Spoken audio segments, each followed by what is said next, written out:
देखो, एक शब्द होता है, उसका हम लोग हर कोई हमेशा इस्तेमाल करता रहता है। वो शब्द होता है माइंडफुलनेस। माइंडफुल हमेशा हम बोलते हैं ना, माइंडफुल। देखो, इस शब्द में क्या है ना, एक होता है MINDFULL, माइंडफुल मतलब दिमाग भर चुका है, और एक शब्द होता है माइंडफुल, MINDFUL। अब देखो, सिर्फ एल का ही अंतर है, लेकिन अगर आप गौर से देखोगे ना, तो एक एल के चलते ही पूरे शब्द का मतलब बदल जाता है। आप हमेशा बोलते हो मेरा दिमाग थका थका है, भर गया है, एकदम दिमाग सोच नहीं रहा है, दिमाग बंद हो गया है, दिमाग काम ही नहीं कर रहा है, इसलिए हम ऐसी गलती कर बैठे, समझ में ही नहीं आया क्या हो गया, पूरा मेरा माइंड भर गया है, माइंड फुल हो गया है। देखो, जब भी आप कहते हो इस तरह की बातें ना, तो ये क्या बताता है कि आपका माइंड भर गया है। दिमाग का तो काम ही है सोचना, लेकिन किस तरह की बातें सोचना, आपका दिमाग जो है माइंडफुल हो गया है, मतलब नकारात्मक बातों से भर गया है। आज जिस समाज परिवार परिवेश में रहते हो ना, वहाँ जिन लोगों के साथ आप उठते हो बैठते हो, जिन लोगों की संगति में आप रहते हैं ना, उनकी बेकार की बहियात की नकारात्मक बातें, नकारात्मक इमोशन से आपका माइंड फुल हो चुका है, भर चुका है, कि अब माइंड के अंदर जो क्रिएटिव पावर है वो ख़त्म हो गई है, इसलिए आप इस तरह का बात करते हो।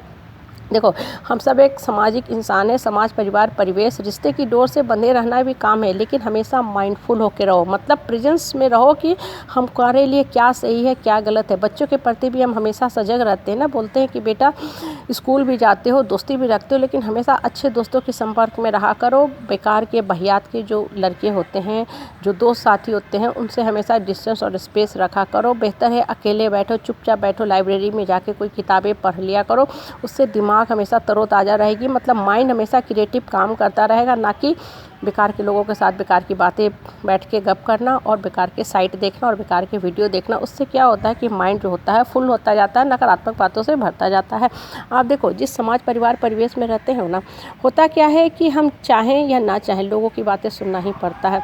लेकिन अब अगर आप बहुत ज़्यादा बातें सुनते जाते हो, उस बातों का चिंतन मंथन करते जाते हो, क्योंकि ये ह्यूमन नेचर होता है कि जब भी हम लोगों के फीडबैक, कमेंट, टोन, किसी बातों को सुन लेते हैं ना, तो दिमाग एकाएक उधर ही खिंच के चला जाता है। क्यों लोग मेरे बारे में ऐसा बोल रहे हैं, हम इतने अच्छे इंसान हैं, हम इतना अच्छा काम करते हैं, हमेशा रिश्ता चलाना चाहते हैं, कॉम्प्रोमाइज़ करना चाहते हैं, इतनी बातें सहते हैं।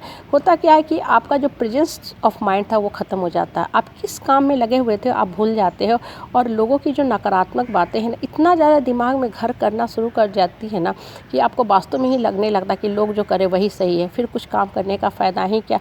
इन द मीन टाइम आपका दिमाग प्रेजेंट की जो काम था उससे विमुख हो जाता है। आप देखो, किचन के भी काम करते रहते हो ना, बहुत बार दिमाग में लोगों की जो गलत बातें वो घूमना शुरू हो जाती है, तो आप भूल जाते हो सब्जी में नमक डाला कि नहीं डाला, चाय में चीनी डाला कि नहीं डाला, दूध भी ओवरफ्लो होके सारा बर्बाद हो जाता है।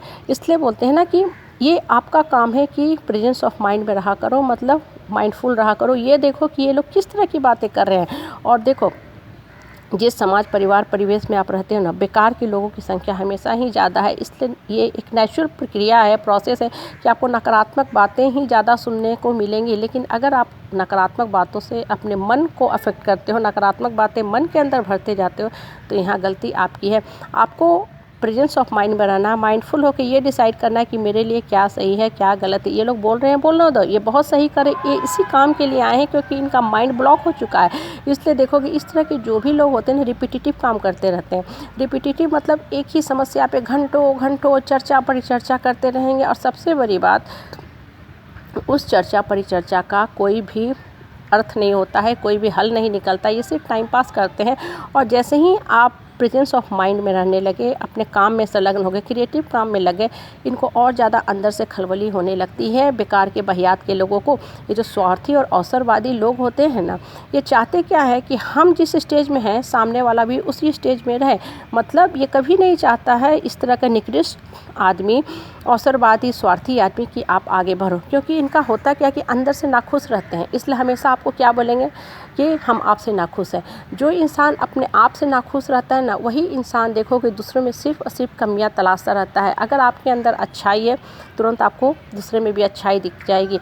जो कमियां इंसान के अपने अंदर में होती है ना, वही कमियां दूसरे में भी दिखती चलती हैं। कहने का मतलब क्या होता है ना, जैसे जैसे आप ग्रो कर रहे हो, जीवन की जो गाड़ी है उसको लेकर आगे की तरफ जा रहे हो, नकारात्मक प्रवृत्ति के लोगों के मन के अंदर कहीं ना कहीं ये हीन भावना घर करने लगती है कि अब ये आदमी हमसे दूर हो रहा है, तो मेरा टेक केयर कौन करेगा। तो इन द मीन टाइम वो नकारात्मक फीडबैक देने लगते हैं।